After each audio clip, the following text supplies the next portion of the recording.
Feliz sábado. Meus irmãos, que alegria podermos concluir essa semana e tive uma semana abençoada. Se engana quem pensa que quando termina de ouvir um sermão foi o mais abençoado. O mais abençoado é quem está transmitindo.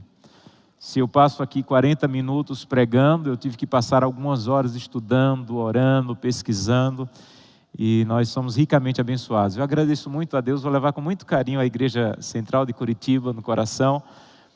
Eu não posso citar nomes, mas as equipes que nos ajudaram durante a semana, vocês foram incríveis. Essa igreja funciona de maneira muito organizada, com uma liderança muito compartilhada. Eu brincava ali com os pastores, a gente ficava sentado ali, esperando o momento, estava todo mundo correndo, organizando. Eu digo, vocês estão sentados, mas tem alguém trabalhando. Está todo mundo cuidando dos detalhes. Eu falei essa semana e quero repetir, um feliz sábado também para você que está nos acompanhando pela transmissão. Você não faz ideia como essa igreja funciona, o carinho que eles têm. Você vê uma igreja grande que você acompanha aí pela transmissão, mas é uma igreja carinhosa, receptiva. Ore por essa igreja, ore pelos pastores dessa igreja, pela liderança dessa igreja, pelas equipes que trabalham aqui fazendo com que o culto chegue até você, para que essa igreja continue servindo e pregando o Evangelho. Eu quero começar hoje com Levítico capítulo 25. Abra sua Bíblia, Levítico capítulo 25, nós vamos ler a partir do versículo 8. Levítico capítulo 25, nós vamos ler a partir do verso 8. Nós acabamos de orar, mas já que estamos com a Bíblia aberta, vamos mais uma vez falar com Deus. Vamos orar.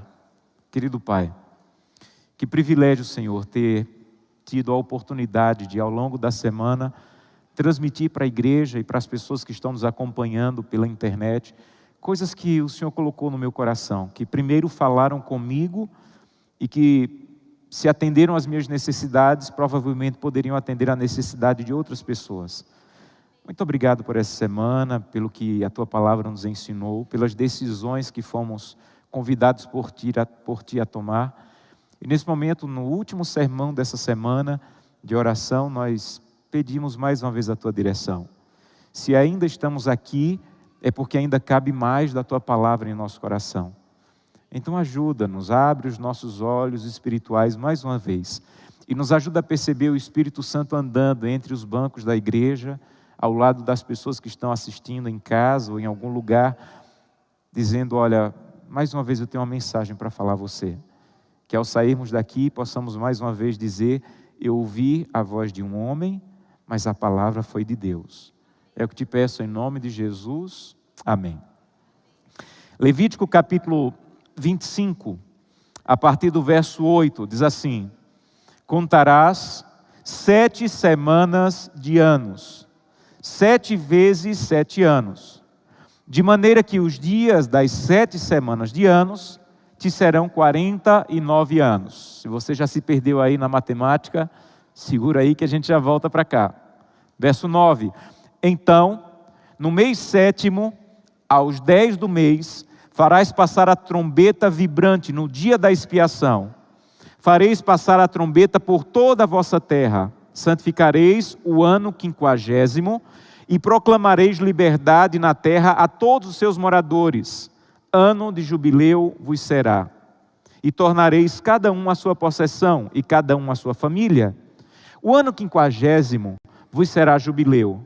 Não semeareis, nem cegareis, o que nele nascer de si mesmo, nem nele colhereis as uvas das vinhas não podadas.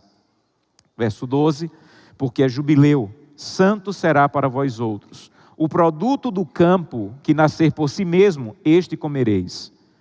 Verso 13, neste ano do jubileu, cada um tornará a sua possessão.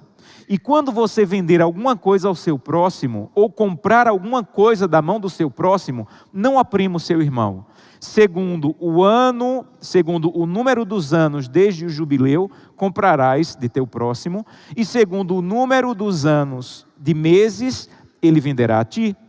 Se forem muitos anos, aumentará o preço. Se forem poucos, abaixará o preço, porque ele te vende pelo número de meses. Esse texto, ele está descrevendo um costume judaico instituído por Deus, que tem uma aplicação espetacular para a nossa vida, para os nossos dias. A cada 7 anos, no calendário judaico, a cada 7 anos, era conhecido como o ano sabático. Naquele ano, a cada 7 anos, as pessoas elas não plantavam, elas comiam do que a terra produzia por si. Então, o 7º ano do calendário deles era o ano sabático. Nesse ano eles não plantavam, eles não colhiam, eles iam passar todo o ano celebrando o ano em louvor a Deus, em gratidão a Deus, pelos 6 anos anteriores, e eles comiam daquilo que a terra produzia por si mesmo. Então, o 7º ano era o ano sabático, o ano 14, novamente o ano sabático, o ano 21, ano sabático, o ano 28 era o ano sabático, mais 7 anos, o ano 35, o ano sabático, o ano 42, o ano sabático, mas o que você acabou de ler está falando do ano 49. Por isso que fala 7 semanas de 7 anos. O ano 49 era o ano mais espetacular e mais esperado no calendário judaico. Era o ano de início do jubileu, o ano jubileu, ou o 50º ano. O jubileu, a palavra jubileu, significa o soar da trombeta. Então, no final do ano 49, que já era o ano sabático, o ano que eles não poderiam plantar, no final do ano 49, em todas as cidades de Israel, os levitas tocavam aquele instrumento shofar, a trombeta, anunciando que estava iniciando o ano jubileu, ou o 50º ano, em todas as cidades de Israel. E o que você acabou de ler, são 4 coisas que aconteciam no ano 50º, no ano jubileu. A primeira coisa era o seguinte: você lembra que todo ano as pessoas iam, ou todo dia, as pessoas iam para o tabernáculo pedir perdão a Deus e matar a ovelha? Todo dia eles faziam isso. O que eles estavam fazendo era o seguinte: Senhor, eu, Josanã, sou pecador, mas eu não quero a condenação do pecado, então eu venho ao tabernáculo, mato a ovelha e a ovelha está me substituindo. Então o pecado que estava caindo sobre mim, agora cai sobre a ovelha. A responsabilidade do pecado que antes era sobre mim, agora está sobre o tabernáculo e a ovelha. Então todo ano, todos os dias do ano, eles iam deixar a sua culpa e o seu pecado no tabernáculo. E quando a trombeta soava no jubileu, você acabou de ler, o dia da expiação, era o dia em que todos aqueles pecados que foram acumulados no tabernáculo ao longo do ano eram apagados. Não importa quanto você pecou, não importa quanto você caiu ao longo do ano, se você foi a Cristo e deixou a culpa ali na ovelha, no dia quando a trombeta soava, eles pensavam: estou perdoado, o pecado foi apagado. Então o dia da expiação, que era o dia que começava o ano jubileu, era o dia como se fosse o prenúncio do juízo final, em que os pecados serão completamente anulados e que você agora começa uma nova vida perdoado. Então, a primeira coisa que você precisa entender sobre o ano jubileu era o dia da expiação, o dia em que os pecados que foram levados ao longo do ano para o tabernáculo eram completamente perdoados. Não importa quantos pecados você levou, quando a trombeta soava, você entendia: a trombeta soou, estou completamente perdoado. Segunda coisa que acontecia no jubileu: nesse ano, no 50º ano, todos os escravos eram libertos. Se uma pessoa em Israel ficasse muito pobre, ela poderia se vender como escravo para outra pessoa. Isso está no livro, na Bíblia. Então, uma pessoa não tinha como manter a família, uma pessoa não tinha como manter mais sua casa, então ela dizia assim: olha, eu quero servir você. Mas, quando a trombeta soava, todos os escravos estavam livres. E não era essa ideia de escravidão que nós temos hoje na nossa história, na nossa cultura, de chicotes. Era uma maneira de servir. Olha, eu não tenho como me manter, eu vou servir você. Eu vou servir você em troca da manutenção da minha família, mas só até a trombeta soar. Quando a trombeta soava e começava o ano jubileu, todas aquelas pessoas que eram escravas, agora estavam completamente livres. Terceiro costume, ou terceira prática do ano jubileu: quando a trombeta soava e começava o jubileu, o 50º ano, as pessoas elas tinham a noção de que tudo que faziam ao longo da vida deveria ser determinada pelo ano jubileu. Eu não sei se você leu, ou se você entendeu o que leu, mas o que nós lemos é o seguinte: Moisés disse assim: olha, tudo que você for fazer, você tem que calcular quanto tempo falta ou quantos meses faltam para o jubileu. Deixa eu te explicar como funcionava. Quando as pessoas entraram no território de Israel, cada família recebeu um pedacinho de terra. Todo mundo recebeu um pedacinho de terra. E se você era muito pobre e não tinha como manter a terra, e não tinha como manter a família, e não queria se vender como escravo, você poderia vender a sua terra. Então você tem um pedaço de terra, você vendia para uma pessoa para poder se manter, mas quando a trombeta soava, essa terra tinha que voltar para a sua família. Então ninguém em Israel nunca seria dono de tudo, e ninguém em Israel nunca ficaria sem nada. Porque quando soava a trombeta, aquela terra que você vendeu para a família mais rica, voltava para a sua família. Então como é que eles faziam negócios no tempo de Israel? Eles pensavam assim: olha, eu vou vender minha terra, estou precisando de dinheiro, e faltam ainda 15 anos para o jubileu. Então eu vou vender por 15 anos, é mais caro. Mas se faltavam 5 anos para o jubileu, eu vou vender mais barato. Então toda pessoa em Israel acordava e dormia, quando ia fazer negócio, quando ia vender, ele pensava: quanto tempo falta para a trombeta soar? Eu tenho que calcular minha vida, eu tenho que planejar meu negócio, eu tenho que guiar as minhas decisões por quanto tempo falta para a trombeta soar. Tudo que eles faziam nos negócios de Israel duravam até o jubileu. Quando acabava o jubileu, quando tocava a trombeta no jubileu, a terra voltava para o seu dono. Por isso eles tinham que saber exatamente quando a trombeta vai soar, para poder guiarem os seus negócios, sua vida, de acordo com o soar da trombeta. E o último ponto do jubileu. Esse era um ano que, de maneira espetacular, eles recebiam o cuidado de Deus. Pensa comigo. No ano 49, que era o ano sabático, eles não plantavam. No ano 50, que era o jubileu, eles também não plantavam. No ano 51, eles até plantavam, mas a colheita só era mais no final do ano. Então eles passavam o ano 49, dependendo de Deus, o ano 50, dependendo de Deus, e o ano 51, dependendo de Deus. O ano do jubileu era o ano em que eles diziam: vamos passar 3 anos dependendo da graça, do cuidado e da soberania de Deus. Não importa quanta luta, quanto trabalho você tivesse para manter a família, quando soava a trombeta você dizia: Deus irá nos sustentar, Deus irá nos proteger, Deus irá nos providenciar alimento. Pastor, o que é que isso tem a ver comigo? Deixa eu te dizer o que isso tudo tem a ver com você. O profeta Isaías, 700 anos antes de Cristo nascer, ele recebeu uma profecia. E a profecia dizia o seguinte: quando o Messias vier, ele tem que anunciar o ano jubileu.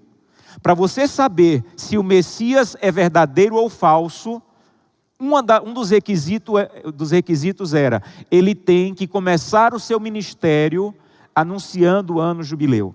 Essa profecia está no livro de Isaías. Abra sua Bíblia. Isaías capítulo 61, é a profecia que o Messias deveria anunciar para poder confirmar que ele realmente era o Messias. Isaías capítulo 61, verso 1 em diante. Olha o que diz. Isaías 61, o Espírito do Senhor, Deus, está sobre mim.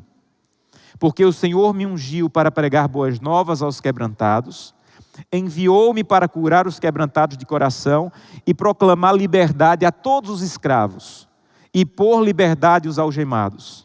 Exatamente o que acontecia no jubileu.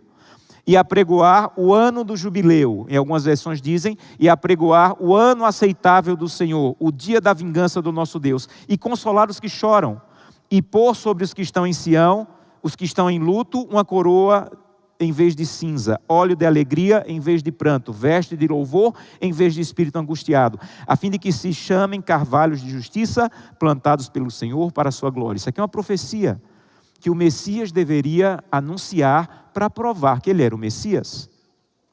Essa profecia 700 anos antes de Cristo. Aí um dia, num sábado pela manhã, Jesus Cristo foi para a igreja na cidade de Nazaré. E quando ele foi guardar o sábado, no sábado pela manhã, na igreja de Nazaré, ele pegou um livro para ler.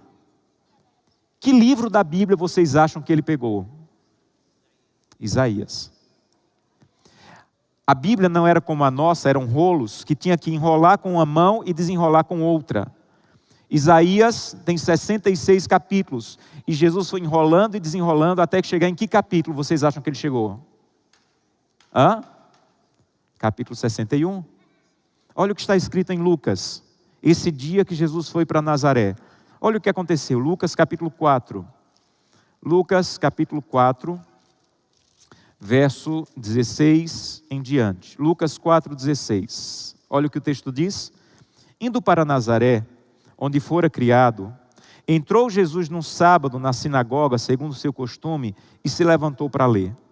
Então lhe deram o livro do profeta Isaías.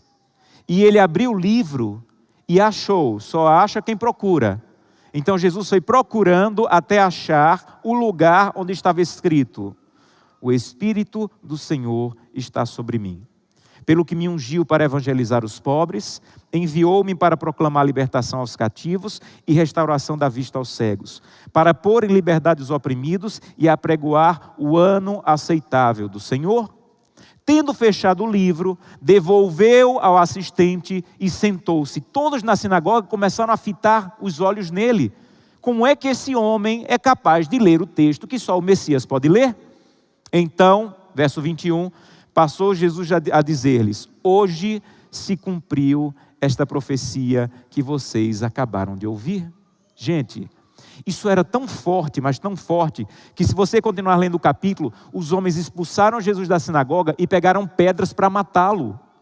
Porque ele estava lendo um texto que anunciava que ele era o Messias, que ele estava inaugurando o início do jubileu. Então deixa eu te dizer uma coisa em nome da autoridade bíblica. Naquela manhã, em Nazaré, Jesus Cristo começou o jubileu.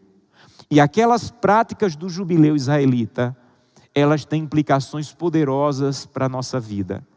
Você sabe que o jubileu começou naquele sábado, o anúncio do jubileu começou naquele sábado em Nazaré, e ele vai se concluir na volta de Cristo. E você sabe que instrumento vai ser tocado nas nuvens do céu quando Jesus Cristo estiver voltando nas nuvens? O mesmo instrumento que era tocado para anunciar o jubileu. O livro de 1 Coríntios diz: a trombeta de Deus soará, e os mortos em Cristo ressuscitarão para a vida eterna.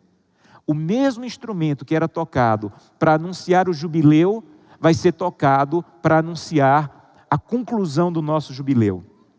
Agora, aqueles 4 pontos do jubileu israelita precisam nos chamar a atenção, porque estamos próximos da conclusão do nosso jubileu.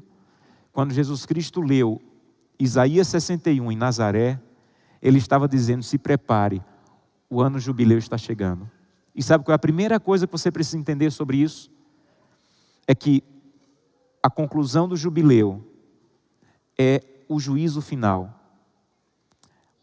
Nesse dia, os israelitas pensavam: o jubileu está chegando. O dia em que o meu pecado será completamente apagado está chegando. Era um dia tão especial, amigos, mas tão especial, que os israelitas passavam 10 dias se preparando para o início do jubileu. 10 dias, jejuando, clamando a Deus, confessando seus pecados e pedindo a Deus que transformasse a sua vida. 10 dias de preparo, porque todo israelita pensavam: não vai dar tempo me preparar no dia do jubileu, não vai dar tempo me preparar quando a trombeta soar, eu tenho que me preparar agora, antes que chegue a conclusão do jubileu. Então a primeira lição que eu espero que você tenha aprendido durante a semana: Jesus vai voltar. Mas o tempo de preparo para a volta de Cristo antecede o tocar da trombeta. Assim como os israelitas se preparavam para o jubileu vários dias antes, nós precisamos entender que estamos vivendo o tempo de graça do Senhor para nos preparar para o que nos aguarda. A trombeta vai soar, você sabe disso. Mas ninguém vai conseguir se preparar no dia que a trombeta soar. Esse é o momento de graça, esse é o dia de preparo, esse é o momento que precisamos dizer: Santo Deus, o dia da expiação está chegando, o dia do juízo final está chegando, o dia da conclusão está chegando. E eu quero preparar a minha vida minha família, meu casamento, os meus filhos, para quando a trombeta soar. Então entenda uma coisa, em nome da autoridade bíblica, o jubileu de Deus está chegando, a trombeta vai soar, mas não dá tempo de se preparar no dia que a trombeta soar. Esse é o momento que Deus está te dando, e como eu queria ter palavra de anjo, para fazer com que você despertasse talvez da sonolência espiritual que você está vivendo. Como é que alguém é capaz de aguardar a trombeta soar e começar o dia sem um culto familiar? Como alguém é capaz de esperar a trombeta soar e abraçar a infidelidade em sua vida? Como alguém é capaz de esperar a trombeta soar e não começar o dia na presença de Deus? Eu convidei no sábado passado cada um de vocês a reservar um momento essa semana para um jejum. Eu não sei quantos conseguiram reservar um momento para um jejum. Se você não conseguiu, em nome de Jesus, coloca no calendário da tua vida momentos para ter mais intimidade com Deus. Alguns dos momentos mais espetaculares na intimidade minha com Deus foram em dias que eu disse: Santo Deus, esse dia é reservado para eu te buscar mais. Eu quero passar mais tempo na tua presença. Santo Deus, fala comigo. E Ele disse: meu filho, você vai me achar quando você me buscar de todo o coração. Meus irmãos, eu estou preparando a Glenda, o Samuel, para a trombeta soar. Por isso eu não posso começar o dia sem buscar a Deus. Porque eu não quero que meus filhos despertem para a vida espiritual quando as pragas começarem a cair, ou quando estiver chegando o dia da trombeta soar. Eu quero que os meus filhos acordem todo dia dizendo: a trombeta vai soar, mas antes que ela venha a soar, eu quero estar preparado para a volta de Cristo.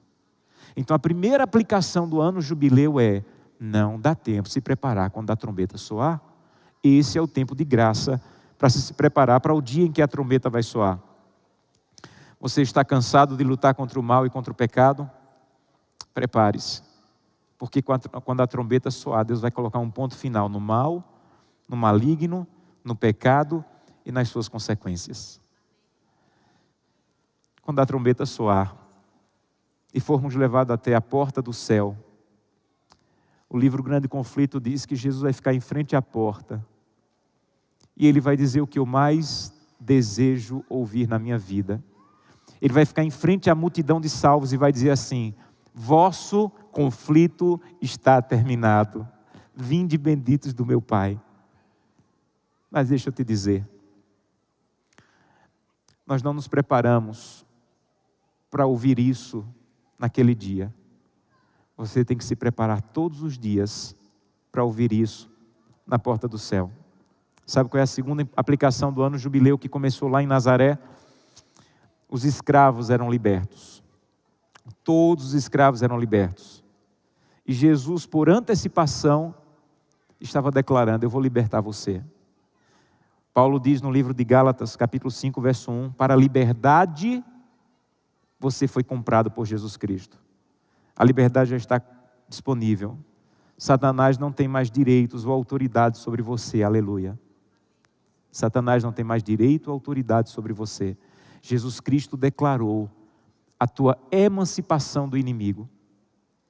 Na história, no dia 1º de janeiro de 1863, o presidente Abraham Lincoln assinou o decreto de emancipação, libertando todos os escravos da América do Norte. Uma parte dos estados não aceitaram e durante 2 anos e 4 meses houve uma sangrenta guerra civil, até que no dia 18 de dezembro de 1865 se ratificou a 13ª emenda e agora sim estava confirmado: os escravos estão libertos. Mas tinha um problema: legalmente eles estavam libertos, mas nem todos experimentaram a liberdade, por alguns motivos. O primeiro, muitos deles nunca escutaram a notícia de que estavam libertos. Segundo, alguns até escutaram, mas não acreditavam que estavam libertos. Terceiro, alguns escutaram e até acreditaram que poderiam estar libertos, mas disseram: eu fui escravo por tantos anos, eu não tenho outra vida. E alguns escravos, mesmo tendo ouvido que estavam libertos, continuaram se submetendo à escravidão porque pensavam: essa é a minha vida, passei a vida inteira sendo escravo. E muitas vezes, mesmo depois de Jesus dizer, eu vim trazer liberdade para você, nós continuamos vivendo como escravos. Ellen White diz, com o sangue de Cristo, Ele assinou a nossa emancipação da escravidão do pecado. Você não é mais você não é mais escravo do pecado. Você não precisa mais ser mais escravo do ódio. Você não precisa mais ser escravo do medo. Jesus Cristo, naquela manhã em Nazaré, estava declarando, eu vim libertar você. E sabe o que eu faço a cada manhã? Sabe o que eu fiz hoje pela manhã? Eu me ajoelhei, eu falei com meu Deus, e eu disse, Santo Deus, todo dia o pecado tenta me escravizar de novo, e eu não quero mais, porque eu fui livre. Santo Deus, todo dia o pecado tenta tomar conta da minha vida de novo, mas eu não quero mais, porque o Senhor me libertou, e eu quero viver em liberdade na Tua presença. Então sabe por que eu vou à presença de Deus? Eu não vou à presença de Deus para a presença de Deus, eu vou voltar a ser escravo daquilo que um dia Deus me libertou. Sabe por que talvez tua vida cristã esteja como está? Porque Ele te libertou e você não tem ido à presença dEle para usufruir da liberdade que Ele te deu. Sabe por que teu coração está preso ao ódio? Porque um dia Ele te libertou, mas você não tem ido à presença dEle para que Ele confirme a cada manhã essa liberdade. Você está livre em nome de Jesus. O que Ele declarou em Nazaré é verdade. O jubileu começou. O jubileu foi anunciado. E todos os escravos do mal estão libertos pelo poder de Deus. Mas a maior liberdade que nós iremos receber é quando a trombeta soar. E o último inimigo que nos prende será derrotado. 1 Tessalonicenses 4,16 diz, o último inimigo a ser derrotado é a morte. E nesse momento, quando a trombeta soar, nós seremos libertos do último inimigo que nos ataca. Terceira coisa que acontecia no jubileu, e que começou quando Jesus Cristo anunciou, é essa ideia de que todo israelita, ele vivia pensando, quanto tempo falta para a trombeta soar? Quanto tempo falta para o jubileu? Tudo que eles compravam, tudo que eles vendiam, era determinado, quanto tempo falta para a trombeta soar? Deixa eu dizer uma coisa, em nome da autoridade bíblica, é assim que precisamos viver. Um dia, uma garota me disse, pastor, vou começar um namoro, o menino não é da igreja, não quer nada com Deus, mas é um menino gente boa, eu devo começar esse namoro? E eu perguntei a ela, olha, se Jesus voltar hoje à tarde, você acha que vai levar esse namoro para o céu? Pastor, eu acho que não, ele não crê em Deus, não quer nada com a igreja. Eu digo, então não comece, porque Jesus pode voltar hoje à tarde. Eu não sei quando a trombeta vai soar. Então, eu tenho que dirigir minha vida do jeito que Deus orientou os israelitas a dirigirem, em pensar que tudo na minha vida tem que estar olhando para o dia que a trombeta vai soar. Eu vou escutar uma música, eu tenho que pensar, será que essa música vai tocar na rádio do céu? Eu acho que não. Então eu não preciso ouvi-la aqui, porque eu já tenho que viver aqui como alguém que está esperando a trombeta soar. Eu vou fazer esse negócio, eu vou acessar essa página na internet. Será que eu vou acessar essa página na internet, na banda larga do céu? Eu acho que não. Então não acesse essa página na terra. Você quer viver uma vida cristã sólida? Você tem que dizer, a trombeta vai soar. E eu tenho que viver agora, pensando sempre no dia que a trombeta vai soar. Os meus relacionamentos, a maneira como eu trato meus filhos, a maneira como eu trato a minha esposa, a maneira como eu faço um negócio, a maneira como eu acesso, o que eu como, o que eu visto, tudo tem que ser dirigido, não é simplesmente pelo manual da igreja, pelo que a igreja te orienta, é pelo soar da trombeta. Santo Deus, o Senhor vai voltar, e quando a trombeta soar, eu quero viver como alguém que está esperando a trombeta soar. Dirija a sua vida a cada dia. Nós lemos essa semana uma parábola de um homem que começou a dizer em seu coração, meu Senhor tarda em vir. Ele vai voltar. Eu sei que a trombeta vai soar. Eu não tenho dúvidas de que a trombeta vai soar. Mas vai demorar. Enquanto a trombeta não soa, eu vou vivendo minha vida como eu quero. Isso é o maior perigo que um cristão pode entrar. Eu não sei quanto tempo falta para a trombeta soar. Então eu vou viver a cada amanhecer como se a trombeta fosse soar hoje.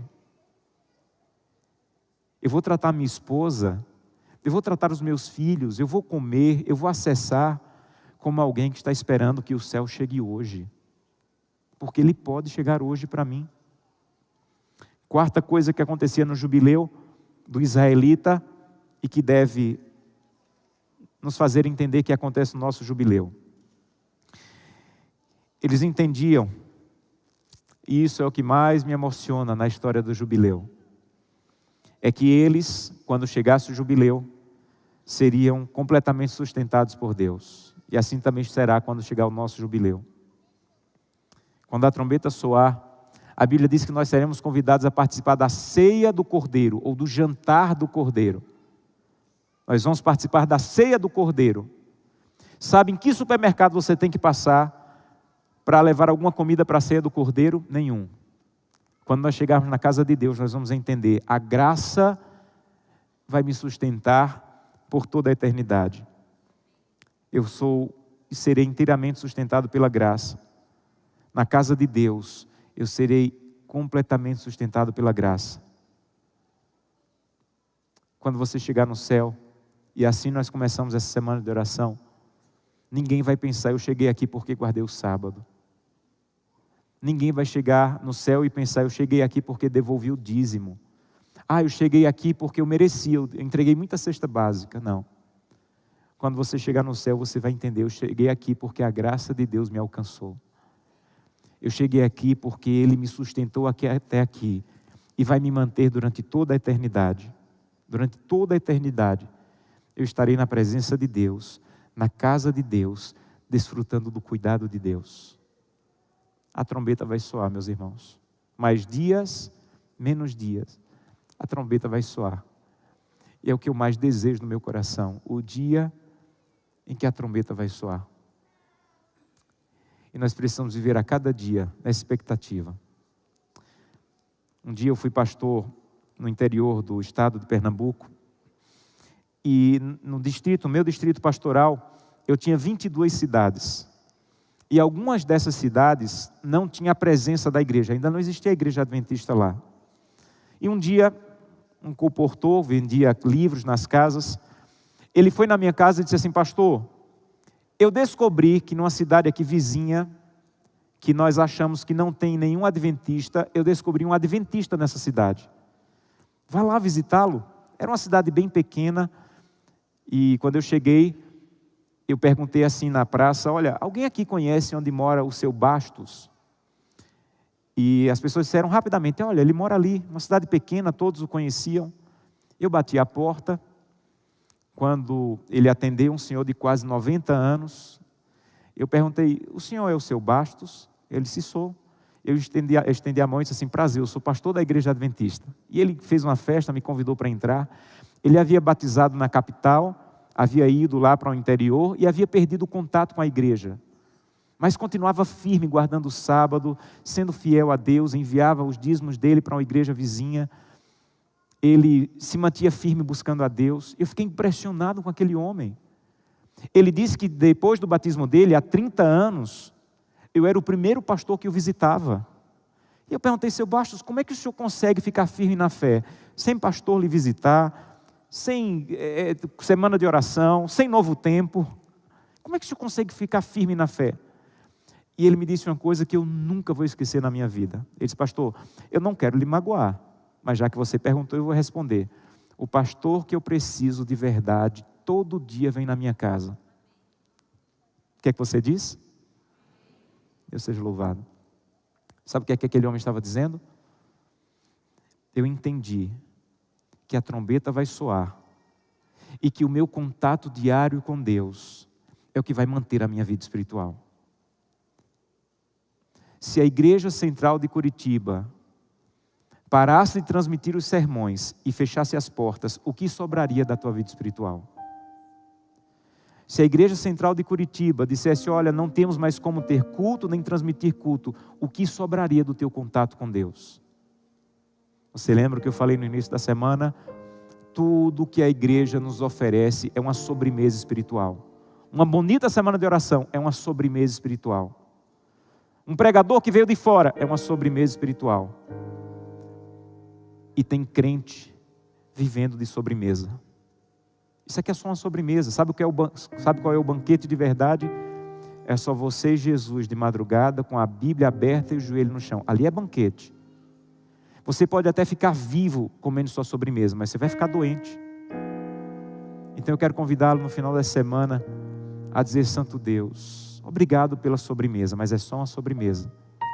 Por favor, não me deixe esquecer que eu preciso do banquete toda manhã. Eu preciso acordar toda manhã e dizer: Santo Deus, volta hoje, Senhor. Volta hoje. Um dia, Jesus apareceu para João. Abra sua Bíblia, Apocalipse capítulo 22. Jesus tinha dito para João, João era o discípulo mais novo dos 12, era o mais jovem. E muitos anos antes Jesus tinha dito: olha, não se turbe o vosso coração. Creiam em Deus, creiam também em mim. Na casa do meu Pai há muitas moradas, e quando eu for e vos preparar lugar, eu vou voltar e vou buscar vocês. Não temam, eu vou voltar. Os anos passaram, os amigos de João foram martirizados, a igreja foi perseguida, João foi preso, João foi jogado na ilha de Pátmos, sofreu, a igreja estava toda espalhada. Aí, quando está concluindo o livro do Apocalipse, Jesus chega para João e diz o seguinte para João, Apocalipse capítulo 22, ele diz assim: João, escreve aí o que eu vou te dizer. Apocalipse 22, verso 18. E todo aquele que ouve as minhas palavras desse livro, não deve tirar nada, não deve acrescentar nada. Se alguém tirar alguma coisa, Deus tirará a sua parte na árvore da vida. Verso 20. Aquele que dá testemunho destas coisas diz: certamente venho sem demora. Se eu fosse João, eu tinha dito: Jesus, desculpa, mas não vem com essa história de venho sem demora. Eu estou te esperando há 40 anos, meus amigos já morreram, a igreja está perseguida, eu estou preso nessa ilha. Mas alguém que acorda todo dia esperando Jesus voltar, sabe o que ele diz? Amém. Vem, Senhor Jesus. Se hoje, Deus seja louvado. Se amanhã, Deus seja louvado. Francisco de Assis um dia estava capinando o quintal da casa, e um amigo passou e disse assim: Francisco de Assis, se Jesus voltasse daqui a meia hora, o que é que você faria? Ele parou e disse assim: se Jesus voltasse daqui a meia hora, dava tempo eu terminar de capinar o quintal. Sabe o que ele estava dizendo? Quem está preparado para a volta de Jesus, está sempre preparado. Eu não preciso mudar minha vida, porque eu sei que a trombeta vai soar daqui a meia hora. Eu não vou começar agora a fazer o culto familiar, porque eu sei que Jesus volta amanhã. Eu não sei quando Ele volta, mas eu quero colocar minha casa em ordem, minha vida em ordem, meus acessos na internet em ordem, o meu corpo em ordem, as minhas finanças em ordem, porque quando a trombeta soar, eu só quero olhar para cima e dizer: esse é o Deus que eu aguardava todo dia. Todo dia. Me permitam terminar com uma última história. Eu li há alguns anos um livro, em português o título seria A Igreja que Não Morria. Espetacular o livro, de um autor chamado Don Carman. Ele falou sobre um período em que a igreja no Camboja, onde o nosso pastor William serviu por alguns anos, por algum tempo, ele falou sobre o momento em que a igreja no Camboja foi perseguida. É um livro espetacular, e um dos capítulos do livro, ele conta sobre a história de uma família, de um homem chamado Hain. Eles viviam num pequeno vilarejo chamado Siem Reap, e essa família cristã foi presa, e os 5 integrantes da família foram condenados à morte. A polícia que perseguia os condenou à morte. Eles foram amarrados um dia, no dia que antecedia a morte, e no outro dia eles seriam executados. Durante a manhã, eles haviam passado a noite orando, e durante a manhã, os policiais vieram, desamarraram, e colocaram eles em frente às covas onde eles seriam enterrados, e deram tempo para o senhor Hain falar algumas coisas. E sabe o que ele falou? Ele começou a falar para os policiais sobre Jesus Cristo. sobre a salvação e sobre a vida eterna. Quando ele terminou, os policiais se organizaram para a execução, e o filho mais velho do Sr. Rai se desesperou e rapidamente saiu correndo para a mata.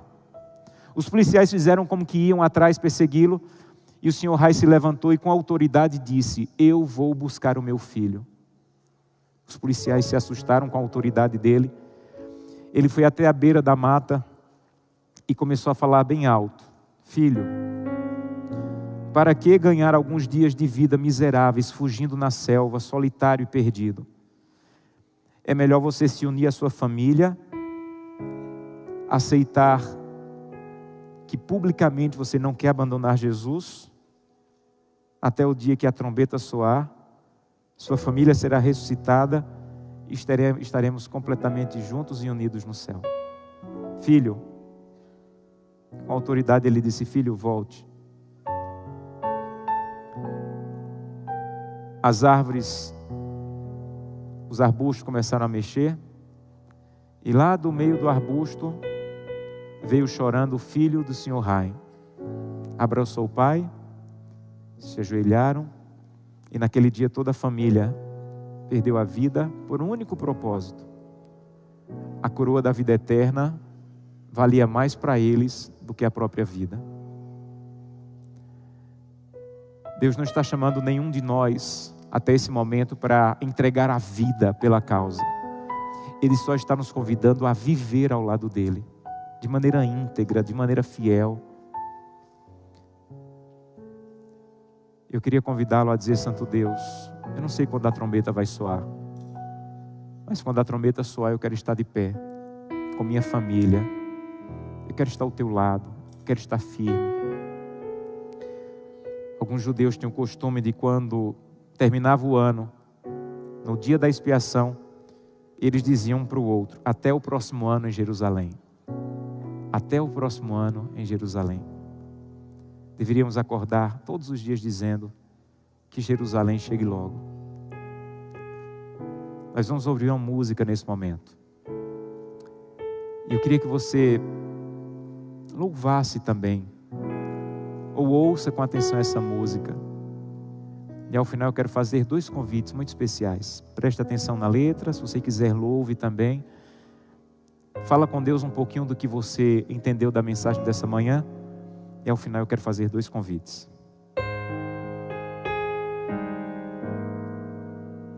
Eu já ouvi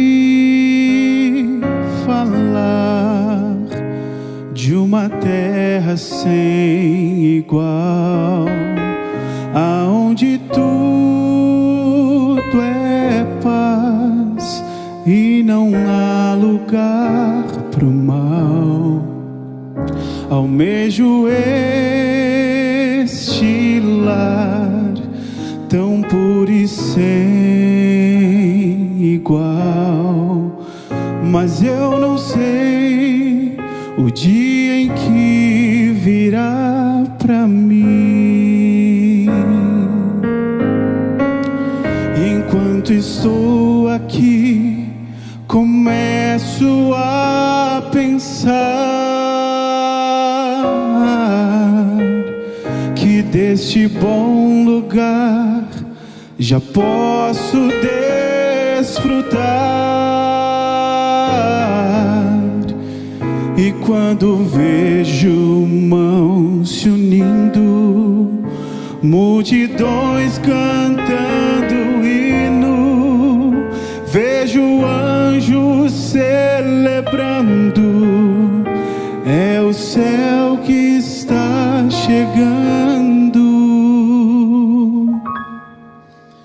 Eu posso aqui provar as delícias deste lar, se eu procurar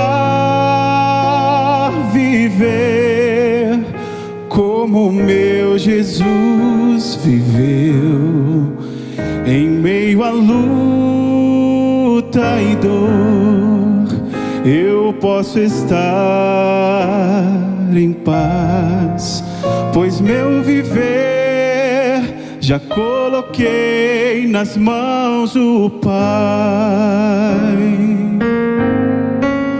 E enquanto estou aqui, começo a pensar que deste bom lugar já posso desfrutar. E quando vejo mãos se unindo, multidões cantando hino, vejo anjos celebrando, é o céu que está chegando. O céu é aqui, se eu tomo tempo pra louvar.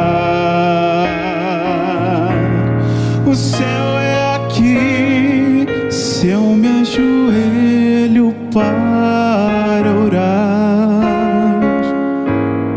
O céu é aqui, se eu aprendi a perdoar. O céu é Jesus, e onde Ele estiver, o céu será ali.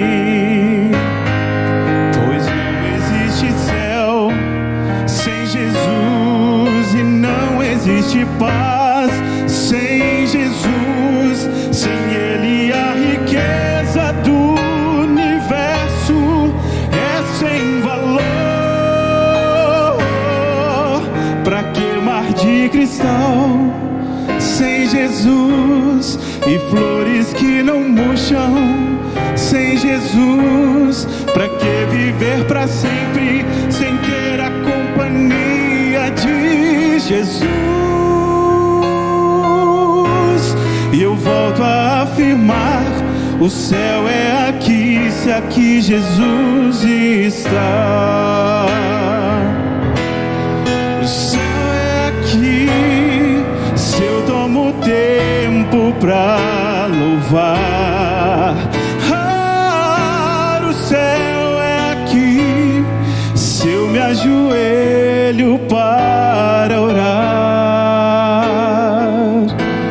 E o céu é aqui, se eu aprendi a perdoar.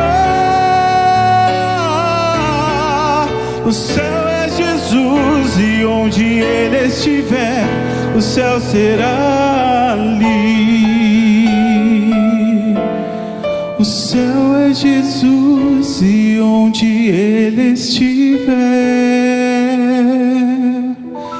o céu será ali.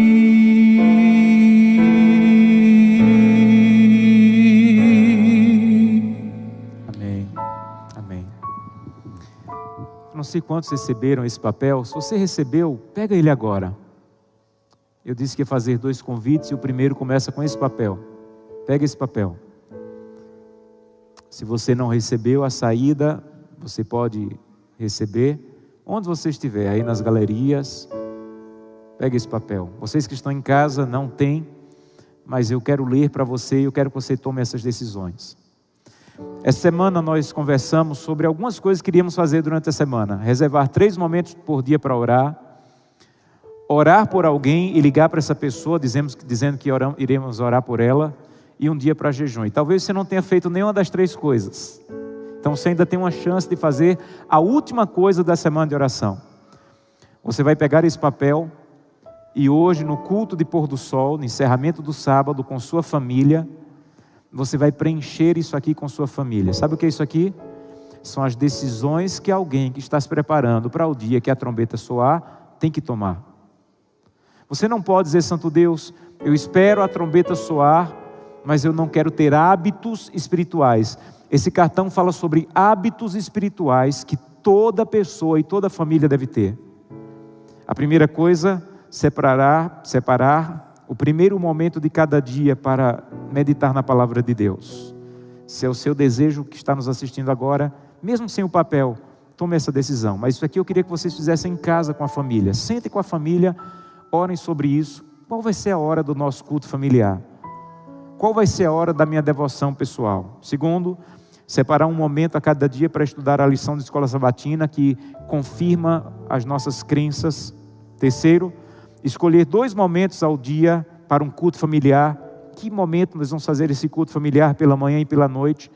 Na minha casa, pela manhã é muito rápido, mas fazemos o culto à noite, demoramos mais, temos mais tempo, mas não podemos sair de casa sem buscar a Deus como família. Depois, ter um momento de comunhão com Deus através da oração. Depois, dedicar fielmente o dízimo ao Senhor, que corresponde a 10% das minhas rendas. Depois, escolher, como eu falei ontem, um percentual regular de ofertas. Você vai escolher aqui com sua família qual é o percentual de oferta que vamos entregar. Depois, para mim, um dos mais importantes, escolher um hábito saudável. E eu queria que você escrevesse aqui. Talvez você escreva dormir mais cedo. Escreva aqui. Talvez você escreva aqui fazer atividade física. Escreva aqui, escolha um hábito saudável. Tirar isso aqui da minha dieta, que eu sei que não deveria estar. Escreva aqui. E depois, por fim, usar os meus dons. Muitos dos papéis que vocês receberam é um adesivo. Então, cole na sua lição, onde você possa ver dos hábitos que vocês tomaram. Essa é a primeira decisão. Senhor, eu quero estabelecer esses hábitos. E quando a trombeta soar, eu quero estar de pé com minha família. Segundo convite. Ontem nós fizemos um convite, eu quero refazer hoje. Esse mês é um mês muito especial. É um mês em que muitas pessoas estão renascendo em Cristo através do batismo. Por isso chamamos de batismo da primavera. É o batismo do renascer em Cristo. Eu não posso terminar essa semana de oração sem orar por aquelas pessoas aqui ou que estão em casa, que estão tomando essa decisão. Os que estão aqui, eu tenho um desafio maior. Eu queria convidá-los a se aproximar. Eu quero terminar orando aqui no meio de vocês. Aqueles que estão se preparando para um batismo, Deus seja louvado. Se você está em casa, coloque-se em pé. Deus seja louvado. Está orando. Amém. Amém. Amém. Deus te abençoe. Há mais alguém que está se preparando para o batismo? Vou anotar o nome deles para levar em oração.